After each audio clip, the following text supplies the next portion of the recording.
The autumn wind scattered dry leaves across the courtyard of Northbridge High as 15-year-old Daniel Tran made his way through the front entrance, eyes lowered to the slightly crumpled map in his hands.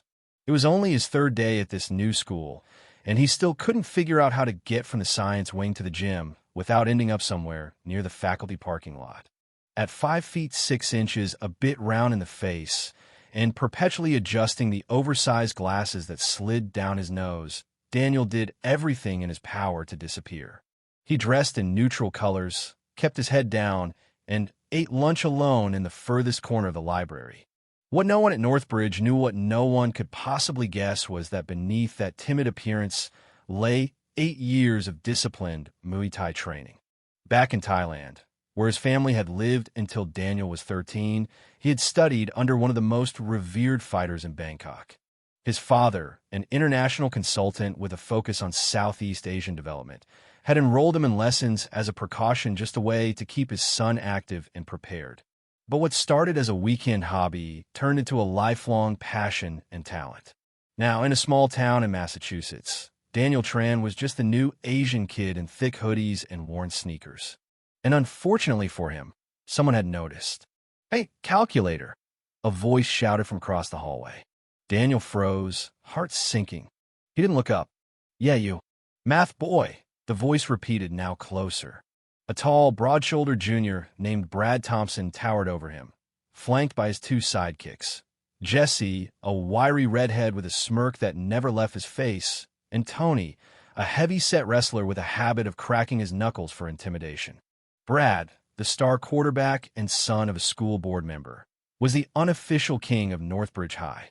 His sense of entitlement, fed by family influence, made him untouchable. And now he'd found a new toy. "I heard you ace, mister." "Banner's pop quiz," Brad said, stepping into Daniel's personal space. "That means you're going to help me ace mine." Daniel's pulse quickened, but not from fear. It was the same controlled adrenaline he'd felt in tournaments back home. He forced himself to bend down and pick up his fallen map. "Sorry," he mumbled, "I don't have the answers." The smirk faded from Brad's face. Jesse laughed, a sharp cackle that made Daniel wince. "Looks like he needs a lesson in cooperation," Jesse said. The hallway grew quiet. Students paused, watching the confrontation unfold.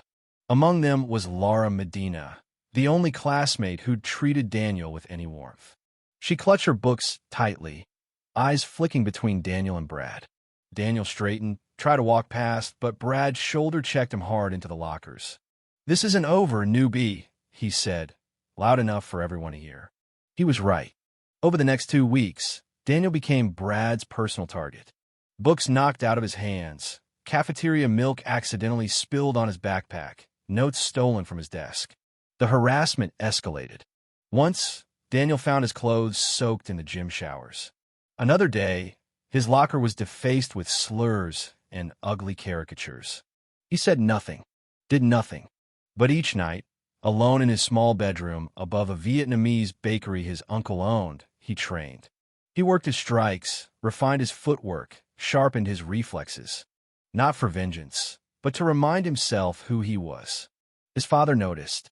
"You're bruised," Min Tran said one evening, gently touching his son's arm. "It's nothing," Daniel replied. "Je m'accident." Min nodded, though his eyes told a different story. Over their modest dinner of pho and vegetables, he spoke quietly.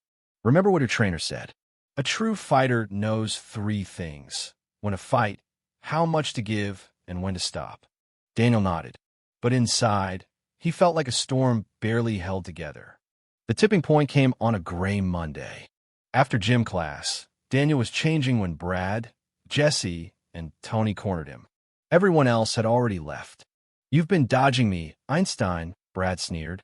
"Time for your final exam." They surrounded him. Brad shoved him into the lockers, then flicked his glasses. "I'm not doing this," Daniel said, voice calm despite the chaos. Brad grinned. "That's right. You're not. Because I am." The next shove was harder. Daniel stumbled. He closed his eyes. When he opened them, his reflection in the locker's metal surface stared back. Not a victim, not a coward, but a fighter. One who had run long enough. The next morning, the cafeteria was buzzing. Daniel approached with quiet purpose. He saw Brad waiting at the entrance, grinning like a lion in front of its prey. "Got something for me today?" Brad asked. Daniel didn't break stride. "Not today. Not ever." Brad's eyes narrowed. Jesse and Tony closed him behind. Brad grabbed Daniel's tray and dumped it. "Pick it up," he barked. "No," Daniel said. A silence fell. Brad lunged, and that's when everything changed. In one smooth motion, Daniel redirected Brad's arm, stepped aside, and let the momentum do the rest. The quarterback stumbled into a chair. Jesse tried to grab him. Daniel pivoted, sending him spinning into Tony. In under 10 seconds, the three bullies lay groaning in a pile of food, trays, and spilled juice. It wasn't violent. It was precise, efficient, controlled. Laura watched in stunned silence as students broke into spontaneous applause. Principal Rayburn's voice boomed over the intercom minutes later. Daniel Tran and Brad Thompson to the office. Now, in the principal's office, things unraveled quickly for Brad. Witnesses, videos, past complaints, everything surfaced. His father stormed in, demanding Daniel's suspension. Min Tran arrived quietly, with a USB drive containing security footage from the bakery, showing Daniel practicing alone every night. "He defends," Min said softly. "He doesn't attack." In the end, Daniel was given a day of detention. Brad was suspended for 2 weeks. Word spread fast. Rumors flew Daniel was a kung fu master, a secret agent, a street fighter. The truth, once known, only added to the legend. By the following week, everything had changed. Daniel was no longer invisible. He was respected, even admired. Not because he'd fought, but because he hadn't wanted to. Laura sat beside him in the library again. "Was it worth it?" she asked. He nodded. "I didn't win by fighting. I won by standing up."